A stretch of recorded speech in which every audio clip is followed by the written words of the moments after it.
So I'll hand over to you, Emma. Perfect, thank you. So hopefully you can all see my screen okay. Can you see the full slides? Yeah, I can.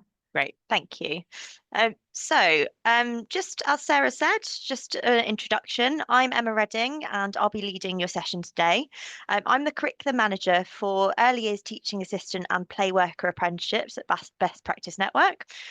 The way we're going to run the session is we're going to start with a bit of introduction to apprenticeships overall. We're going to talk you through our Early Years Apprenticeships at level 2 and 3 and how they all run. We'll be able to answer some questions and then I'll give you a little taster of what some of our virtual classroom sessions look like. To start with, I'll talk you through a bit about what an apprenticeship is and the structure of an apprenticeship. An apprenticeship is a learning program basically where you can earn a wage alongside working. So it's a great way of being able to develop your knowledge, skills, and behaviours whilst learning on the job and earn a wage. An apprenticeship is made up of different components, and I will talk you through a bit about our early years apprenticeships as we go through. Every apprenticeship has a apprenticeship standard. So that is knowledge, skills, and behaviours that need to be achieved by the end of the apprenticeship. And your apprenticeship tutor would be assessing you on and checking your knowledge on those knowledge, skills, and behaviours as you go through. There is an element of maths and English in apprenticeships as well. So maths and English functional skills. There's off-the-job training. So I will talk a bit more about this, but off-the-job training is basically time dedicated to your learning in your working hours.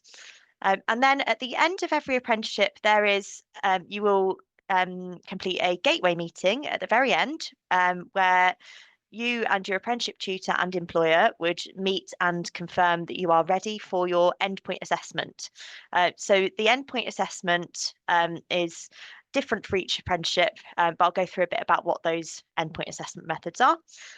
All of what we do on programme is to support apprentices to work towards their endpoint assessment and develop the really strong knowledge, skills and behaviours to support them to excel in their job role. Just giving you an overview of our level 2 and 3 apprenticeships. So as you can see on the screen, we've got some information about the programmes, so how long the programme is, so it differs slightly between the level 2 and 3. You get slightly longer, obviously, for the level 3 due to the advanced content. The functional skills requirements are slightly different for different levels. And so the level 2 apprenticeship, I would say, is ideal for those that are new to early years or not quite ready to go on to level 3.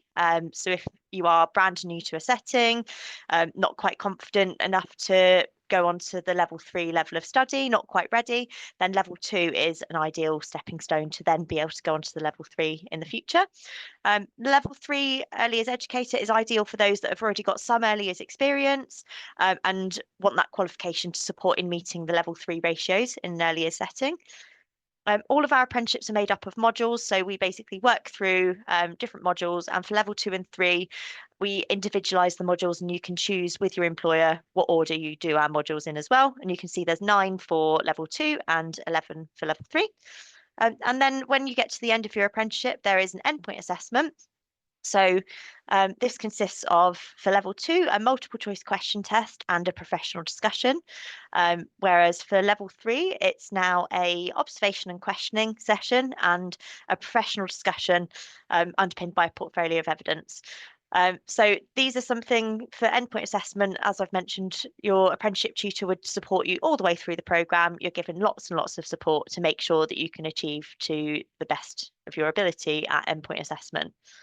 So that's a bit about how our programmes run. In addition, the Early Years Practitioner Apprenticeship has a diploma. So there's just an additional element where there's specific criteria that will need to be met. And the level 3 also includes paediatric first aid is a requirement that you would need to complete within your setting. So what are the benefits of doing an early years apprenticeship with us?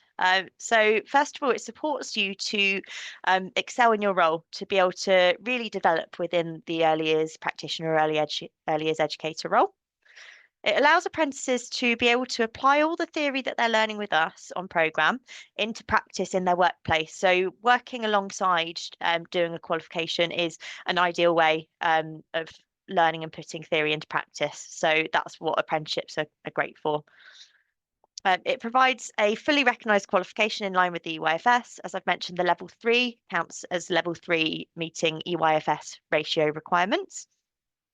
It offers a route into higher education whilst working and gaining practical experience. So I'll go a bit more into that in a second. It supports you with your wider learning, so not just the learning for early years, but it helps you to develop your confidence, your communication skills, supports you overall as an individual. And it's an opportunity to gain a fully funded qualification. So no apprentice will ever have to pay anything for their apprenticeship. The apprenticeships are 95% government funded. Employers, the most that anyone will need to pay, the employer may need to pay for certain size employers 5% of the training cost, but it's fully funded and fully free for an apprentice to complete. So I mentioned progression routes.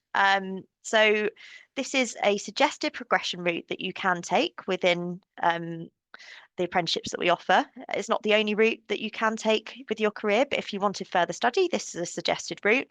So obviously we've got our level 2 that I've mentioned, Early Years Practitioner Apprenticeship. There's Early Years Educator Level 3. If you then wish to complete further study, we offer the Early Years Lead Practitioner Level 5 apprenticeship, which is ideal for those that are in a leadership role, a room leader, deputy manager, or a manager in a setting. Then we do also have a partnership with a university, Nottingham Trent University, who can support apprentices in applying to complete a top-up degree if that is a route that you would like to take. And finally, we can also offer you early years initial teacher training. So we deliver EYITT within best practice networks. That's something that we could suggest for you to complete as well. So there is a clear career progression in terms of training, clear route that you can take if you do wish to complete higher study. So just to make you aware of what we offer with that. So what does our delivery plan look like? So this session will give you a bit more of a taster of some of it. So we offer a blended programme of face-to-face and online study. So we have various bits of content that you can access online. So we have online platforms with engaging learning content that you can access. And we also have virtual classroom sessions, which this session is designed to give you a little taster of. So our virtual classroom sessions I'll go into in a bit more detail shortly, but they are engaging online sessions that you can engage in with an experienced tutor. And every apprentice also has an apprenticeship tutor allocated to them that will do a mix of online and in-person, face-to-face visits and support. We provide progress reviews every 4 to 6 weeks, depending on your programme. And you will get specialist one-to-one tutor support. Every tutor that we have on programme supporting you has a lot of experience within early years and is really strong within that specialist area, so it can give you all the support that you need. Sorry, I've clicked on too quickly. We've also got BPN Boost, which I'll talk a bit more about shortly, which is our personal development, career information, advice and guidance and welfare programme, which you have access to as a learner with us. And we encourage regular reflections on learning and practice and a partnership between Best Practice Network, the apprentice and the employer. I mentioned BPN Boost. BPN Boost is our career advice, information and guidance programme, and within that you have access to a platform called Association of Apprentices. You have online classrooms to support with topics such as resilience building, well-being, career progression. We have things like CV writing, managing money. So we have lots of different classes available for you that you can attend. And we have podcasts as well on different topics that we provide, and an early years newsletter to help you to understand what's going on each month as well and what resources you can access. So I'll now just go into our virtual classrooms. So as I've mentioned, these are designed to be really interactive, engaging sessions, and I'm going to give you a little taster of what these sessions look like today. Each month, learners will attend at least one session per month that links in with the module that they are working on. We have a team of virtual classroom tutors who are dedicated to delivering these sessions, are really passionate about delivering and sharing their experience within early years with you. So they're all experienced ex-teachers, ex-managers within early years who have a lot of experience to share with you. And we, as you can see on the screen, we really try to make them as engaging as possible. I'll give you a little bit of a taster as we go through, but you can see we have things like polls, breakout room activities. We do sort of word clouds, use different interactive tools online, and we also do lots of scenarios. So I'll give you a bit of a taster of this as we go through.